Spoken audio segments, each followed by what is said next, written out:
encarnados e desencarnados, e aos amigos que nos estão assistindo pela internet. Nós, lendo o livro Excelso Canto, a lição Excelso Canto de Primícias do Reino, de Amélia Rodrigues, nos chamou a atenção: bem-aventurados que choram, porque serão consolados. E nós pensamos assim: olha só que termo interessante para realizar uma reflexão. E nós vamos buscar então, neste livro, as palavras de Amélia Rodrigues, que nos diz que era mês de junho, estava ardente, mais do que os anos anteriores, estava no entardecer. O dia longo murchava lentamente abafado.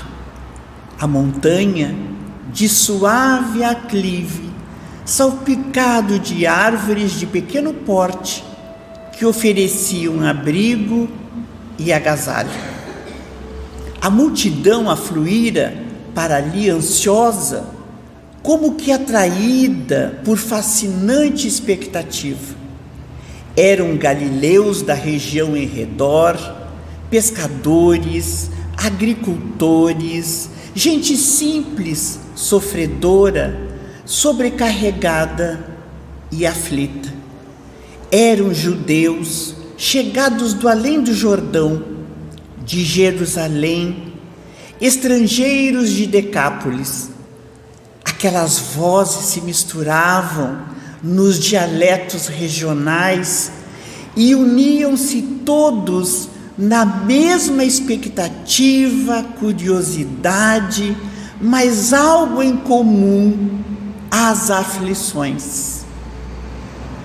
Jesus vê a multidão que o seguiam e dela se compadece. E ao registrar que estas aflitas andavam a vagarem pelo mundo como ovelhas sem pastor, conta-nos Mateus, capítulo 9, versículo 36. Então Jesus, quando olha aquela multidão aflita, buscando-lhe a palavra, buscando-lhe a cura, buscando-lhe o refrigério para os seus sofrimentos, para as suas dores, Jesus as compara como ovelhas sem pastor. Então o evangelista Mateus assevera que Jesus, vendo aquela multidão, subiu a um monte. Alguns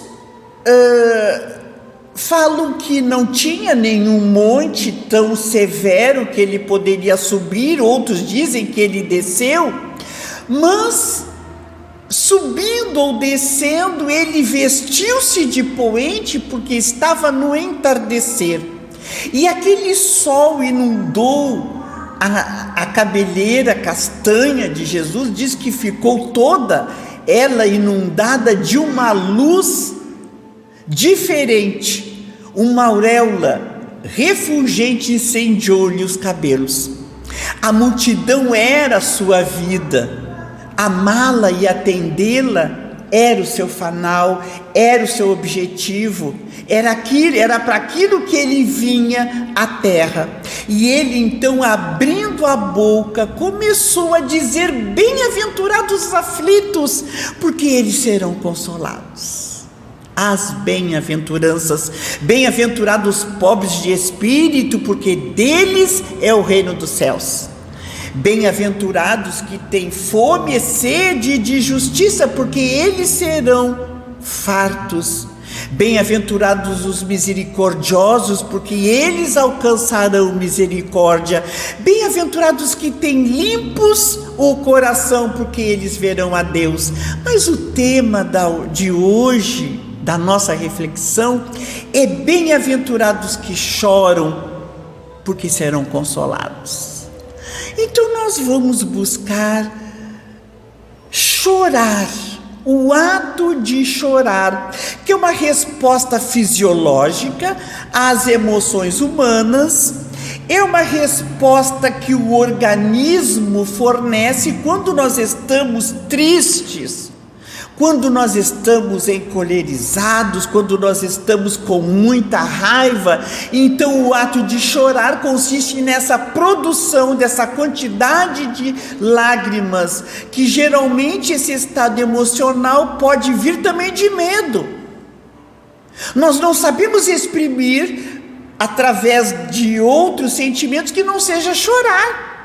Então nós choramos de tristeza, nós choramos de alegria, nós choramos quando estamos em depressão, nós choramos de saudade, nós choramos de dor, nós choramos de raiva. Uma alegria exagerada, quando nós sorrimos demais, nós choramos de sorrir.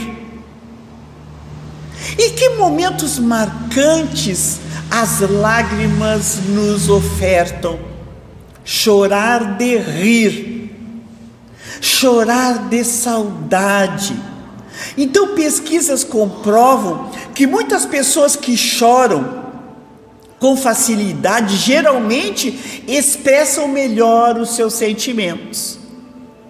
Então muitas pessoas dizem: homem não chora, e criam seus meninos nas suas casas com esta designação, com essa assertiva: homem não chora. E nós vemos quantos homens presos a essa expressão da alma: bem-aventurados que choram, porque serão consolados. Mas também tem homens que choram tranquilamente, porque não se colocam no lugar de fracos, de impossibilitados de abraçar e entender o motivo da tristeza, da raiva, da cólera, de expressar emoções. Falam-nos, pesquisas dizem que meninos que têm irmãs mulheres que choram muitas vezes por qualquer coisa, são mais expressivos nos seus sentimentos, porque estão mais perto das lágrimas das suas irmãs. Olha só que lindo, não é? Então outras pessoas guardam o choro, e nós sabemos, guardam aquela dor, engolindo as lágrimas. Quando nós engolimos as lágrimas, parece que dá um nó na nossa garganta, e a gente quer colocar para fora, e aquele sofrimento, aquela angústia, parece que nos sufoca, porque nós estamos engolindo as nossas emoções. Bem-aventurados que choram, porque serão consolados. São as palavras de Jesus. No entanto, em qual caso você se encaixa? Naqueles que conseguem expressar, naqueles que foram criados, que quem chora é fraco, quem chora não tem fé em Deus, quem chora é aquele que não consegue pensar nas razões que os levam às lágrimas. Aqueles que choram são infelizes, demonstram infelicidade, demonstram sentimentos, e ninguém pode ver os nossos sentimentos. Então nós não podemos chorar, porque nós estamos demonstrando que somos capazes de chorar, que somos criaturas que expressam os seus sentimentos, as suas angústias, as suas dores, que aliviam a sua alma através do ato de chorar. Em qual caso você se encaixa? É a pergunta que nós vamos refletir agora. E você chora com facilidade? É fácil? Quase nunca chora?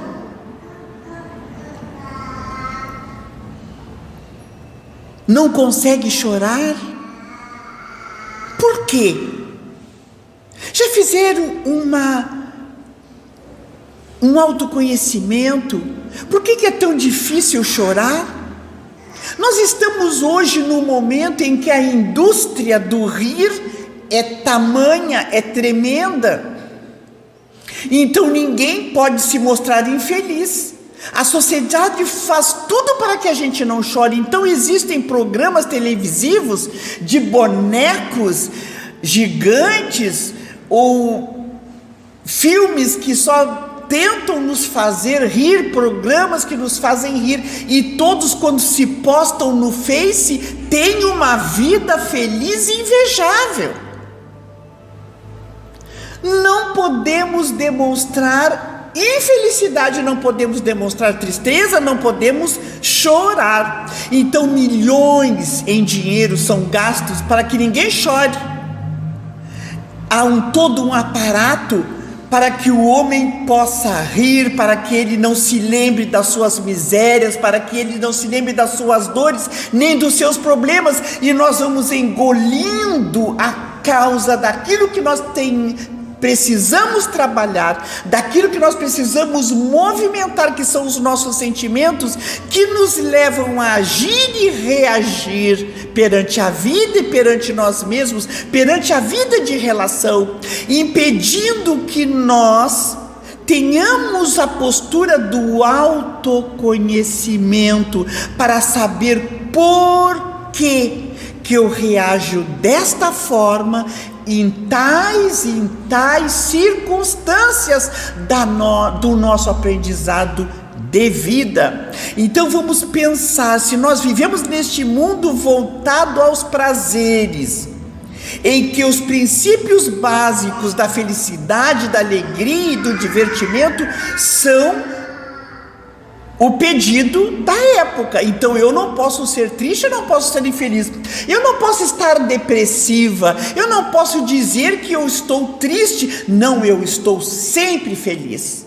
Mas vamos pensar então, quando nós evoluímos no senso moral, quando nós crescemos, nós compreendemos a verdadeira finalidade de quando estamos encarnados, que nós estamos num mundo de provas e expiações, de lutas, de sofrimentos, de provas, e estas provas não são alegria, não são divertimento, são provas, para saber até que ponto nós já evoluímos, até que ponto eu já entendi as leis divinas, até que ponto eu me autoconheço e até que ponto são as minhas respostas para esta vida de provas que nós buscamos. Então nós, quando evoluímos, sabemos que a consciência tranquila é o fator de felicidade. E enquanto nós não trabalharmos para a consciência tranquila do homem de bem, a consciência tranquila daquele que se esforça para domar as suas más inclinações, aquele que olha as vicissitudes, que olha as provas como os desafios, que são a misericórdia do Pai, para que nós possamos crescer. Então olhar para as provas com gratidão a Deus, porque Deus já nos fez capazes de sermos provados. Ah, mas é muito difícil a dor, é difícil a doença, é difícil o momento que eu estou passando. Mas se eu estou passando, é porque eu já sou capaz de vencer. Deus nunca nos dará uma prova onde nós vamos falir, onde nós vamos nos sentir infelizes sem a conquista de galgar a resposta positiva para aquele momento. No livro Primícias do Reino, então Amélia Rodrigues dá de que forma deve ser as lágrimas. Porque nós choramos, mas pode ser que nós estejamos chorando de revolta. Será que essas lágrimas são benéficas? As lágrimas de inconformidade, as lágrimas que nos distanciam da misericórdia de Deus, as lágrimas que retratam a nossa indignidade, ao nosso próprio lodo, que nos faz seres responsáveis por aquele momento de dor que nós estamos passando. Muitas lágrimas são de vergonha, por estarmos passando aquela dor. Conhecemos vários espíritas que chegam na casa espírita com sérios problemas, sérias dores, mas tem vergonha de falar com o seu colega e dizer: hoje eu estou sofrendo muito. Porque se eu digo que eu estou sofrendo muito, eles vão dizer: a Rosa é fraca. Olha a Georgina que não consegue passar por essa dor. Olha o Milton, que não se conforma com a perda do ente querido, mas nós podemos sofrer e chorar de saudade. Somos espíritas, mas a saudade, quando nós lavamos a nossa alma das lágrimas de saudade e dizemos: Deus, ajude o meu filho que está na espiritualidade, Deus, auxilie o meu pai, onde quer que ele se encontre, Deus, auxilie a minha mãe, que foi o exemplo, ou que não foi, mas ela precisa, e nós choramos, são as lágrimas de saudade. Então Amélia Rodrigues nos fala: quando alguém chora, a lei está justiçando, abrindo rotas de paz nas províncias do espírito para o futuro. Aquele que chora com finalidade, que sabe por que está chorando, descortina um futuro mais feliz. Muitos choram solitos no travesseiro, para não contagiar o ente querido, que às vezes chora conosco de saudade, e nós não queremos que o outro chore conosco. Esta semana que passou, eu fui a 2 velórios.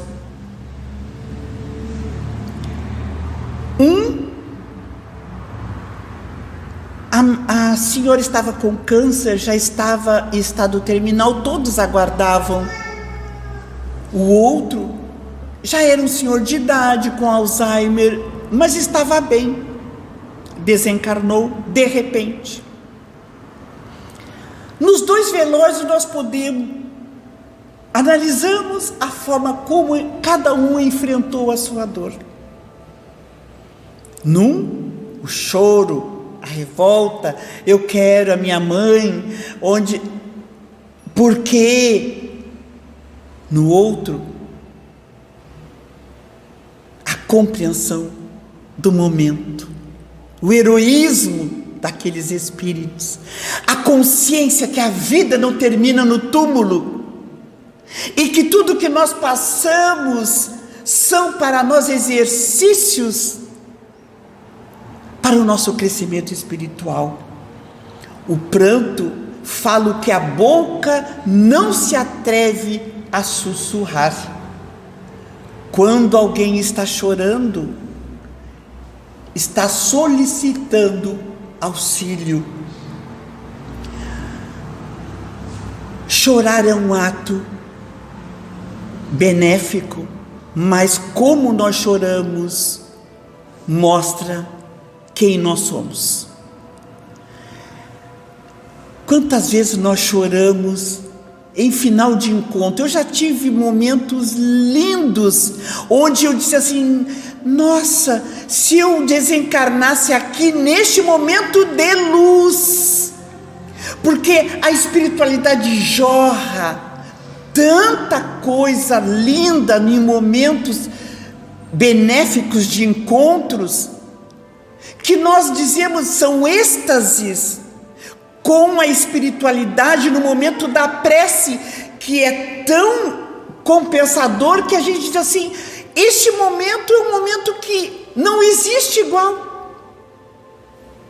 E nós choramos. Quantas preces ao encontro do Criador, nós agradecendo a vida que temos, nós choramos. Indo já para quase no final, esse Deus que é infinito amor, que nos oportunizou o ato de chorar, na alegria da prece. Quando eu digo Deus, nosso Pai, meu Pai, auxilia-me. E a dor é tão profunda daquele auxílio que eu quero, mas eu encontro Deus na consciência, eu choro. Quando eu digo Jesus, o Mestre Jesus, o Jesus que foi crucificado, que veio aqui para nos trazer o exemplo de amor, quando eu busco Jesus na prece e eu me consolo, eu choro, eu encontro o Mestre no imo das nossas almas. Quando eu passo por um sucesso, quando eu vejo um filho que venceu a si mesmo na drogadição, quando eu vejo um filho que venceu numa formatura, num estágio, quando eu vejo um filho que venceu a si mesmo, ou a nós mesmos pelo progresso já adquirido do perdão que trazemos, quanto aquele que muito nos feriu, nós choramos, porque já somos capazes de dizer, eu venci. Meus amigos, o ato de chorar denota o nosso crescimento espiritual, porque nos diz o objetivo maior, porque estamos chorando. Este choro saudável certamente nos vai trazer compensações, ainda na certeza que esse Deus é misericórdia, que nos oportunizou o conhecimento das suas leis divinas, onde a imortalidade da alma e a reencarnação representam as oportunidades que nos fazem entender as leis de amor, a compreensão dos desígnios para a conquista da nossa felicidade. Ninguém é feliz gratuitamente, nós precisamos nos esforçar. Se nós queremos ser felizes, vamos matar o homem que não perdoa dentro de nós, mas o homem que entende porque está aqui na terra, que tem um objetivo, que é a construção do homem de bem. Tem no Evangelho segundo o Espiritismo como age o homem de bem. Então, portanto, cada dia, nós temos uma oportunidade de crescimento. Cada dia, na nossa caminhada evolutiva, sempre tem alguém que nos segura a mão, sempre tem alguém que nos oportuniza um auxílio, que nos gratifica com um ato de generosidade. É maravilhoso quando nós temos um amigo que diz, vem, tu precisa de alguma coisa, vem e me dá um abraço, vem para nos auxiliar, vem, eu posso te auxiliar, te ajudar. E nós choramos pelo ato do encontro. Nesse momento anterior a esse que nós estamos, de pandemia, agora nós já estamos mais flexíveis, nós já abraçamos. Antes não tínhamos tanto contato e hoje as pessoas estão vacinadas com as 3 doses, já vamos para a 4ª, e são pequenos aqueles sintomas. Então as pessoas já se dão o luxo, a alegria do abraço. Então, ao longo dessa caminhada, nós fomos em várias casas, várias. Algumas nem sequer fecharam.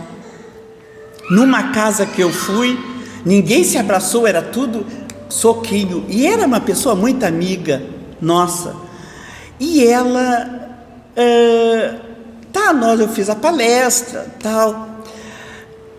No final da palestra, ela me olhou e eu olhei para ela, ninguém disse nada, mas nós nos abraçamos E aquele abraço foi tão reconfortante. Nós nos abraçamos como alguém que precisava daquele abraço. Quando iniciou a pandemia, eu fui numa casa espírita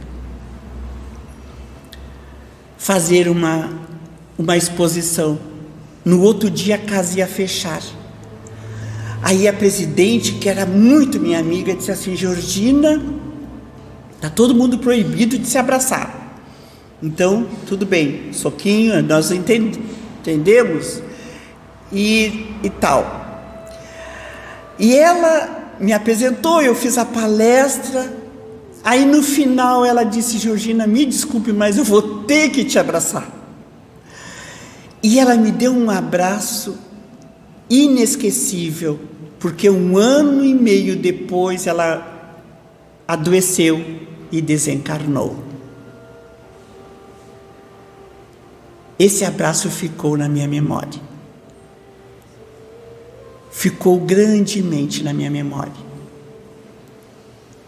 Acredito que existem abraços e abraços, uns que marcam para sempre. Este me marcou para sempre. A minha amiga querida está na espiritualidade, certamente recebendo mais um abraço da minha alma, que nesse momento a abraça. Para encerrar, uma página que diz: emoção é a vida. É o encontro de despedida, mas também o encontro de chegada, de saída, é a saudade, é a gratidão marcada pela alma que ama, que acolhe, pacifica e serve quem necessita. Emoção é ver o sorriso do bebê, o seu balbuciar, engatinhar, dar os primeiros passos, cair e levantar. Emoção é saber que alguém se restabeleceu e saiu do leito e deu um novo rumo no seu viver, impulsionado pela vontade e pela fé. Emoção é reencontrar alguém após tempo de isolamento, saudoso pela nossa presença. Emoção é sentir-se abençoado por mais tempo de vida e poder servir com desprendimento, sentindo-se leve por cumprir um dever de amar a Deus, ao próximo como a si mesmo. Obrigada, Senhor, por todas as emoções que me ajudam a ser sensível diante da vida. Obrigado por ter família, amigos, irmãos que me estendem a mão e também pela mão que se ergue em direção às alturas, num gesto de louvor e de gratidão. É de uma amiga querida que mora em Uruguaiana, chamada Eva Nelly, que escreveu essa página. No meio da pandemia, a todos os amigos que aqui estão, encarnados, desencarnados, a todos que nos ouviram, que as nossas lágrimas registrem as nossas dores, as nossas alegrias, mas tenhamos a certeza que nossas alegrias são superiores, porque as tristezas, os sofrimentos, nós os compreendemos. Nós ainda somos os felizes da terra. Não nos esqueçamos que enquanto estamos aqui, existem lares sendo destruídos, onde não se pode mais voltar. Existem casas onde todas as recordações e os vestígios estão com escombros. Existem irmãos nossos na fome, nos presídios, nos hospitais, nas dores. Que nós possamos, que as lágrimas sejam de compreensão para este momento da humanidade. Agradecendo a Deus por estarmos aqui, entendendo agradecendo a misericórdia de Deus, nosso Pai, no amparo de nos fortalecer diante da vida, diante das provas que nós mesmos escolhemos. Muita paz para todos nós. Muito obrigada.